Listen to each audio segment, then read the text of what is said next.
positive side of the bad stuff. I'm Leslie Pogue, your host, Chief Happy Officer of LP Speak, and today we are talking about Have Tos and Want Tos. Yes, some of you probably exhaled, oh yeah. Have Tos I want to focus on first because our Have Tos usually started when we were children. We were told you have to clean your room, you have to be in by a certain time. And we have carried some of those have tos into our adult life. As we got to be adults though, I'm sure a lot of you, I know I did, realized that, I don't have to clean my room. I don't have to be home by a certain time. But the difference that we discovered was the consequence, right? As children, if we didn't clean our room or we didn't get a good grade in school, maybe we got fined. Like I know I used to get fined. My grandmother, we lived with my grandparents and she would charge us, I don't remember how much, it was like a quarter or something, but we were charged a certain amount of money if we didn't say good morning or good night. We were charged if we didn't keep our room clean. So there's these little itemized things that we have to do, or there was a fine associated with it. There were other things that we learned as have tos, like I had a curfew and so I had to be in by a certain time, or I could be punished so I would get my rights restricted or what have you. So these are things that parents instilled in us as children for various reasons. You know, some of them are for our safety. Some of them were to teach us a lesson. Some of them were to teach us responsibility, like with money. So you earn a certain amount of money when you do your chores. They teach you money management and things like that. So different things are put into place for different purposes. But as we got older and it was up to us, we realized that, hey, you know, the consequence is a little different when it's up to me. I know some of you probably got exposed to that the first time you went to college, right? Stayed out all night and you had a test the next day. Whew, yeah. Or you didn't clean your room. Nobody said anything, did they? Right, there was no consequence at all. So these are the things that I want to talk to you about today because a lot of us have carried those habits into adulthood. We've also taught our children those same things. Now, don't get me wrong. I'm not saying they're bad or good, to be honest with you. What I'm saying is understand why you're doing it. What is the outcome? What is the purpose? Is it to teach a lesson? Is it to discipline? Why are you doing a certain thing a certain way? These have tos that we've imposed on ourselves can become crippling if we aren't careful. A lot of things we're taught too can also be determined by our parents' upbringing. People who have Depression-era parents were probably extremely frugal. They don't throw anything away, and that may have trickled into you as the child, now into your adulthood. I know for me, my mom, she grew up at a time where you grow up, you get married, you get a job, you have children, and that's how you have a living. The thought of being an entrepreneur, not to say that it's out of her range, but I'll tell you, my mom is faster. She'll ask me about a job sooner than she'll ask me about my business. You know, so that's the thing. It's all in the upbringing. So because of that, you're taught certain things. I have a very challenging relationship with money because I was taught that you want to save. You can't spend too much. You want to make sure that you're putting some away. You might run out, so you want to make sure that you keep some. Now, the Gen Xer in me kind of fights that a little bit because as a Gen Xer, I'm taught, we grew up thinking you can do whatever you want. And so it ends up being this thing. I fight against the things I'm taught versus what I know to be true. Right? Exactly. So, and these are the things you want to stop and pause and look at, because that's where the tension comes in and that's where the stress builds up in our body, because we have this desire to travel or to branch out on your own, or really just go take a painting class, for goodness sake. But there's that little voice in your head saying, oh, I can't afford it.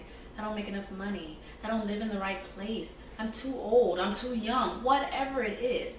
And these are self-imposed have tos. I want you to really think about that. So right now I'm going to throw some questions at you. Some of these might resonate with some of you. These are general questions. But as I read them, I want you, as I go through them, I want you to think, is it true or is it false? Like really true or is it really false? So think about that. I'll never be successful if I don't work hard.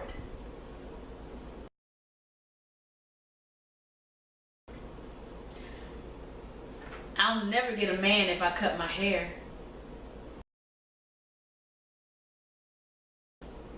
I can't leave my spouse because I'm too old to start over.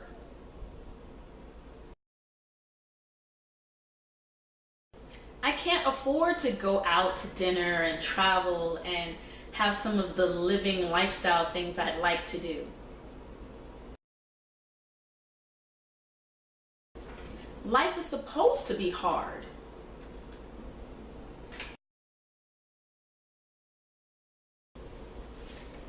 Now, of those that came up for some of you, I'm sure some of those did resonate with some of you. What is true and what is false? What have you told yourself? And what is your actual reality? Now, before you answer, because I'm sure you truly believe that you're too old or too young to do something, or there's not enough money for something, so to you that is your truth. But I'm here to tell you that it's not necessarily, especially with things like that. There are all kinds of stories of 90-year-olds who get their diplomas. There are 70-year-olds that get married for the first time sometimes. There are always ways to make money legally. So before you hold on to that have to that is self-imposed, before you clutch on to that belief, that habit, and that's really what it is, it's a habit of thinking, you have to pause and think about the consequence. I'll tell you that, and this is where we want to get into the want tos. Our want tos suffer because when we go after the things we desire in life, the biggest consequence is usually regret. That we can sometimes carry to our grave, and you don't want to do that. To embrace your want tos, but you have to figure out what they are. You have to remove the judgment, you have to remove the can'ts and all the things that you've told yourself. You have to allow yourself to dream big, to think outside the box, to think of the impossible.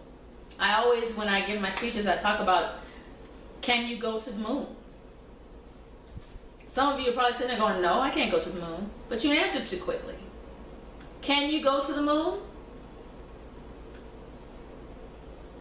Yes, you can. Why is going to the moon a realistic goal? Because someone has done it. Now, true, I phrased the question wrong. Can you go to the moon? Maybe not, and probably not. Probably you don't even want to, and that's okay. But the reality is we get hung up on we jump right into all the things we can't do, and that's not what you want to do.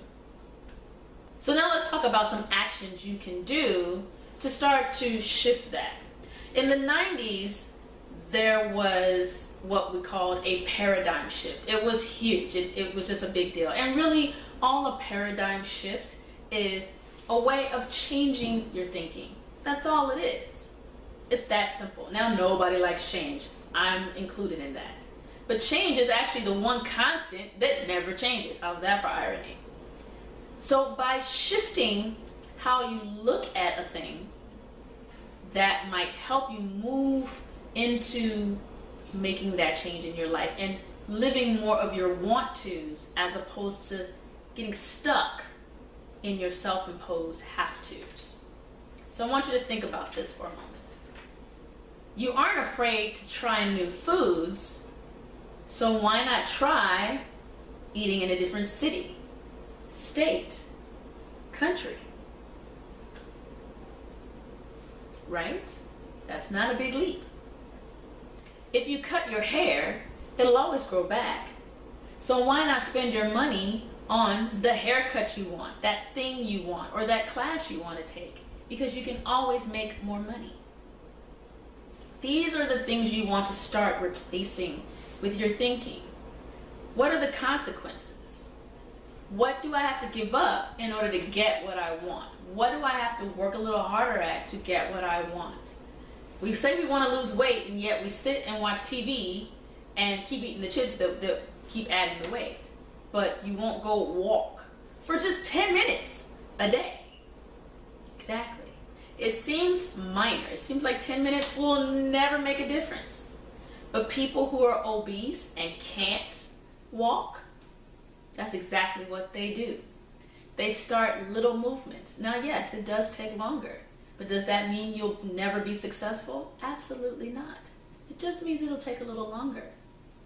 But if you start with a little step, then over time, you're able to do more steps and more steps and more steps and more steps. And this is the case with anything.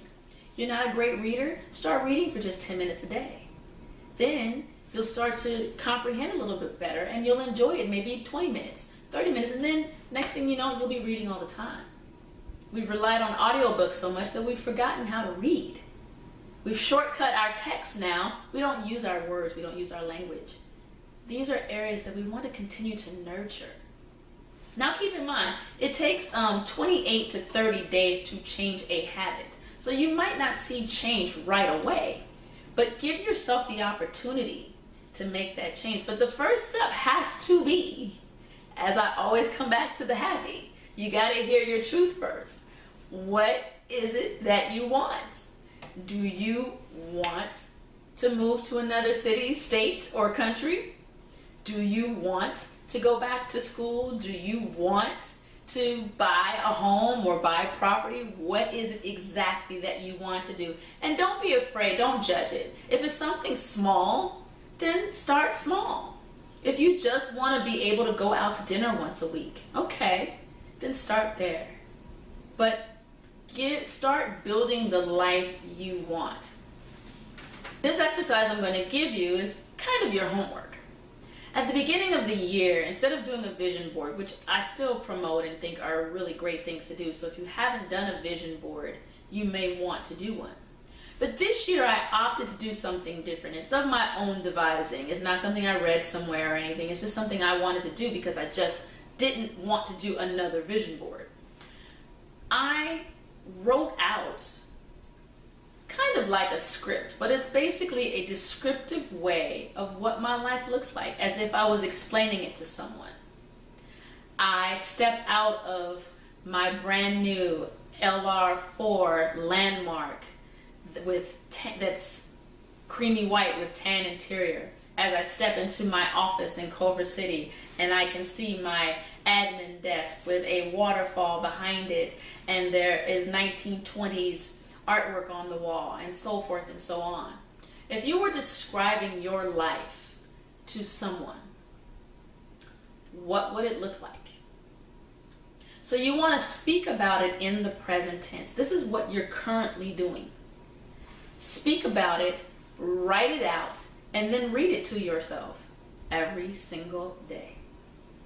Think about the career/job, because some people want a job. You want to grow in what you do. So think about these are the 4 areas: your personal, professional, financial, and spiritual life. These are the areas you want to cover. And explain how that looks.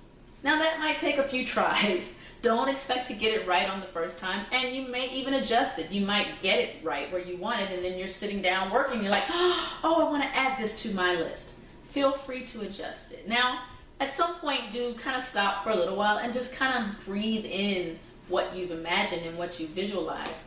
But that's exactly what that exercise will do. As you read it every single day, start to visualize it in your mind. Now make the time for it.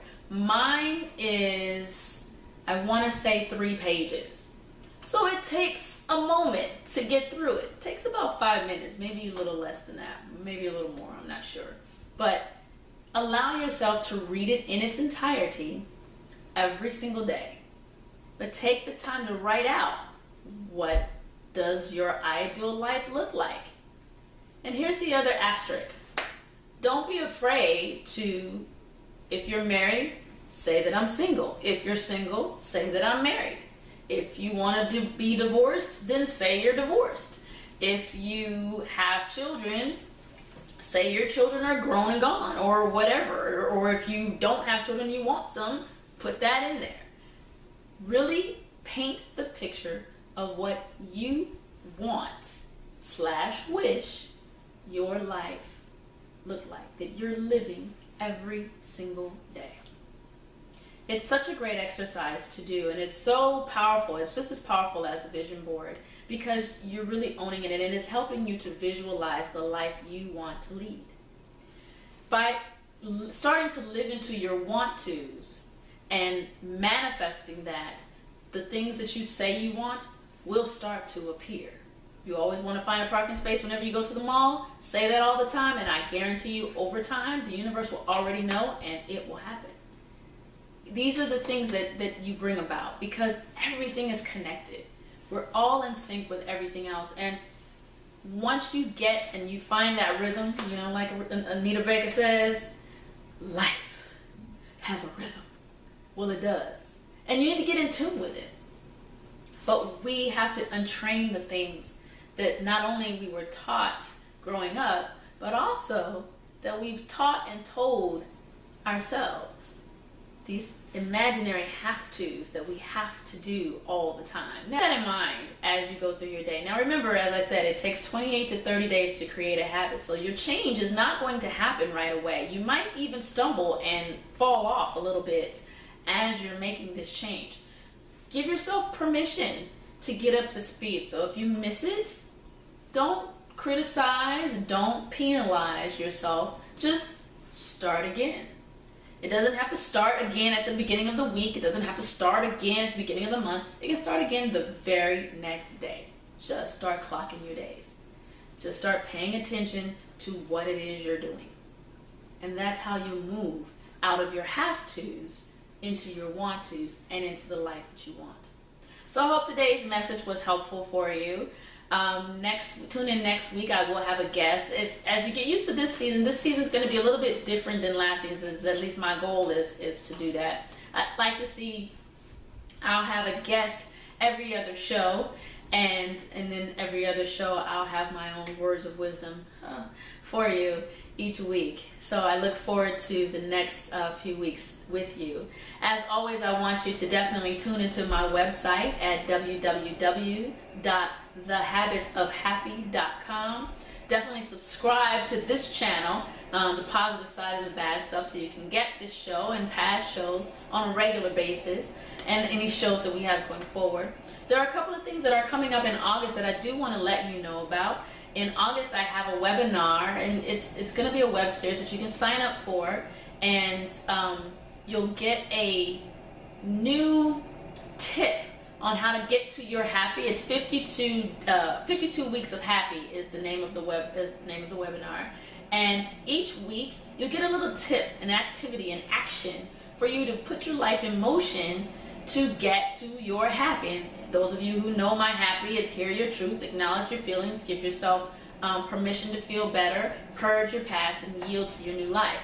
So these are the steps you'll take to get to that place of your happy. And you'll get a different thing, an action to put forth once a week. So you can sign up for that on my website. And the other thing is a little bit fun, actually. I'm looking forward to this one. It's First Fridays, but it is Happy Bites. So I'm going to be cooking. And those of you who know me, you're probably laughing right now. I know, it's okay.